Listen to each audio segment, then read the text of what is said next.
నమస్తే రమగారు. నమస్తే జయ. రమగారు, మనము పీసీ సర్కార్ స్టోరీస్ చెప్పుకున్నాం. ఇంద్రజాలం కథ. ఇంద్రజాలం కథలు. దాంట్లో ఒక చెప్తామా? పూర్వం అట ఓ ఊర్లో రఘునాథుడు అని ఒక ఆయన ఉండేవాడట. ఆయన వడ్డీ వ్యాపారం చేసేవాడు. చాలా గట్టిగా తనకి డబ్బులు ఇవ్వాల్సిన వాళ్ళని రాచి రంపాన్ని పెట్టేవాడు ఆయన. ఈయనకి పిల్లలు కొడుకు కూతురు మరణించారు. కూతురు పిల్లలు మరణించి ఒక మనవడు మాత్రం ఉన్నాడు. కూతురు కొడుకు కూడా పోయారు. గుణి వాడి పేరు.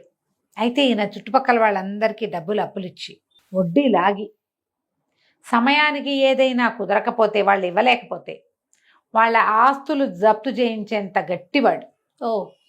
అక్కడి నుంచి దాంతోపాటు చిన్న పిసినార్తనం, సహాయ కార్యక్రమాలు అవి ఏనాడు చేసేవాడు కాదు. ఈ గుణి పక్కనున్న పల్లెటూరు పెద్ద ఊరిలో 10th క్లాస్ ఏదో పూర్తి చేశాడు. హై స్కూల్ చదువు పూర్తయింది.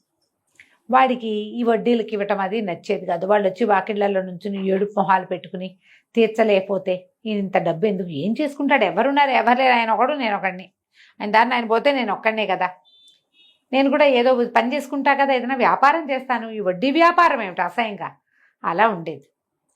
ఏదైనా వ్యాపారం చేస్తాను తాత అంటే ఆయన ఒప్పుకునేవాడు కాదు. మన దగ్గర డబ్బులు ఎక్కడివి అనేవాడు. ఆ పెట్టె నిండా ఆయన దగ్గర తళతళలాడే ఎన్ని వెండి రూపాయలు, బంగారు నాణ్యాలు, రాగివి, కాన్లు, కాసులు ఎన్ని ఉండేవో. పెట్టె తీసినప్పుడల్లా చూసేవాడు వాడు. దాని నిండా డబ్బే, అన్ని కాసులే, లేవనేవాడు. పిల్లాడు, తాత ఈ డబ్బు ఏంటి, ఈ పని చేస్తావు, నీ పద్ధతి నాకేం నచ్చలేదు, ఇలా చేయొద్దు మనం అని చెప్పేవాడు. వాళ్ళు ఏడుపంతా దీంట్లో ఉంటుంది, డబ్బులో ఉంటుంది. అంటే ఏడ్చారు వాళ్ళ మొహం. డబ్బులు తీసుకున్నప్పుడు లేదా వాళ్ళకి అనేవాడు. కుర్రాడిని ఇంకా పై చదువులో లేదా ఉద్యోగ వ్యాపారం ఇందులోనే వడ్డీ వ్యాపారంలో దిగమన్నాడు. వాడు ససేమిరా నేను వడ్డీ వ్యాపారం చేయను తాత, ఊర్లో ఒక సహకార కేంద్రం పెట్టుకుందాం. సహకార కేంద్రం అంటే అందరూ కలిసి చేసే వ్యాపారం. వడ్లు ధాన్యము అవి అమ్మటము, పాలు అమ్మటము పెట్టుకోవాలి. మరి నువ్వు పెట్టుబడి పెట్టు, నేను ఆ వ్యాపారం చేస్తా. వాళ్ళందరినీ కూర్చుకుని సహకార కేంద్రం ఒకటి ఏర్పాటు చేసుకుని చేస్తాంగా, కోఆపరేటివ్ థింగ్స్ పల్లెటూళ్ళలో. ఆయన చచ్చినా దానికి ఒప్పుకోలేదు. అయితే ఏమైంది, ఒకనాడు ఇలా రోజులు గడుస్తున్నాయి. ఆయనకి ఆ పిల్లాడిని వ్యాపారంలో ప్రవేశపెట్టాలని ఉంది. వాడైతే లెక్క డొక్క బాగా రాసుకుంటాడు, చదువుకున్న పిల్లాడని. వాడు ఇందులోకి చేరేవాడు కాదు. ఓ రోజు ఆయన పెట్టి తీసినప్పుడు వీడన్నాడు వెనకాలే నిలబడి, తాత పొర్లిపోతున్నాయి డబ్బులు, నీ డబ్బు అంతా ఏడుస్తోంది తెలుసా అన్నాడు. వాళ్ళందరి ఏడుపులు నీ డబ్బులో ఉంది. ఆ డబ్బు ఏడుస్తుంటే కొన్నాళ్ళకి ఇల్లంతా మునిగిపోయి అందులో నానిపోతాం మనం, ఈ ఇల్లు పడిపోతుందంటే ఆయన కేకలేసాడు. డబ్బు ఏడవటం ఏంటి నీ మొహం, కాసులు ఎక్కడైనా ఏడుస్తాయా పిచ్చి వెధవా అన్నాడు. ఏడుస్తాయి తాత, ఎందుకు ఏడవటం, నాకు కనపడుతున్నాయి వాటి ఏడుపు, నీకే తెలియటల్లా. కావాలంటే నా చేతిలో ఒక కాసు పెట్టు, అది ఏడుస్తుందో లేదో నీకు నేను చూపిస్తాను అనేసరికి ఆయన ఆశ్చర్యపోయాడు. డబ్బు ఏడవటం ఏమిట్రా నీ మొహం అన్నాడు. కాదు తాత, నువ్వు పెట్టలోంచి ఒక కాసు తీసి నా చేతిలో పెట్టు, నేను దాని ఏడుపు నీకు చూపించకపోతే నన్ను అడుగు అనగానే ఆయన ఏం చేశాడు, ఒక వెండి కాసు ఒకటి పిల్లాడి చేతిలో పెట్టాడు. ఆ పిల్లాడు దాని కేసు చూసి అలా పట్టుకుని దాన్ని ఇట్లా గట్టిగా పిండాడు. అరచేతిలో పెట్టుకుని 2 చుక్కలు గారిపడ్డాయి. ఆయన నిర్ఘాంతపోయాడు. ఒక్క కాసులోంచి 2 కన్నీటి బొట్లు వచ్చినాయంటే ఈ కాసులన్నిట్లలో ఎన్ని కన్నీటి బొట్లు ఉన్నాయి? హడిలిపోయాడు ఆయన. అమ్మో డబ్బు ఏడుస్తోందిరా అన్నాడు. అవును తాత, నేను చెప్పే కదా నీకు డబ్బులు ఏడుస్తున్నాయని, నాకు కనపడింది, నువ్వు చూడలేకపోతున్నావు డబ్బు మీద ఆశతోటి అనేసరికి ఆయన అన్నాడు, వద్దురా, ఈ ఏడ్చే డబ్బును పెట్టుకుంటే చాలా కష్టం మనకి, నువ్వు ఏం చేస్తావో చెయ్యి, డబ్బులు ఇస్తా నీకు, పెట్టుబడి మనమే పెడదాం, సహకార కేంద్రంలో ఎంతమందిని కావాలంటే అంతమందిని చేర్చుకో అంటే ఒక కోఆపరేటివ్ సొసైటీ పెట్టారు. సొసైటీ పెట్టి చుట్టుపక్కల జనాలలో అన్ని ఊళ్ళల్లో ప్రచారం చేసి ఉత్సాహవంతులైన కొంతమంది, ఏ పెట్టుబడి పెట్టలేకపోయినా పని చేయడానికి ఆసక్తిగా ఉన్నవాళ్ళు 30-40 మంది కుర్రవాళ్ళు ఇందులో చేరారు. చేరాక మెల్లిగా వ్యాపారం మొదలైంది. అన్ని చోట్ల నుంచి ధాన్యం వీళ్ళే తీసుకొచ్చి నిలబెట్టుకోవటం, ధాన్యాన్ని లాభానికి అమ్మి సహకార కేంద్రానికి కొంత డబ్బు వస్తుంది, రైతుకు కొంత పోతుంది. వీళ్ళు ఇందులో పంచుకునేవాళ్ళు, లాభం కనపడుతోంది. సరే ఈయనకి మొత్తం పెట్టెలో ఉన్న చాలా మటుకు డబ్బులు ఇచ్చేసాడు వీళ్ళకి.